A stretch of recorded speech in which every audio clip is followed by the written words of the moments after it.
Viņš saka, redzi, nāk dienas, tas kungs saka, kad es celšu jaunu derību ar Izraēla namu un ar Jūdas namu, ne pēc tās derības parauga, ko es esmu cēlis viņu tēviem tai dienā, kad es viņu rokas satvēru, lai viņus izvestu no Ēģiptes zemes, jo viņi paši nav palikuši manā derībā, un es esmu viņus pametis, saka tas kungs. Šī ir tā derība, ko es celšu Izraēla namam pēc šīm dienām, saka tas kungs.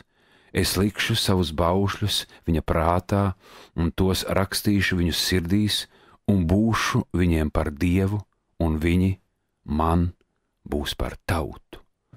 Un viņi nemācīs katrs savu tuvāko, un brālis brāli sacīdami atzīsti to kungu, jo visi mani pazīs no mazā līdz lielajam viņu starpā. Jo es būšu žēlīgs viņu netaisnībām, un viņu grēkus vairs nepieminēšu.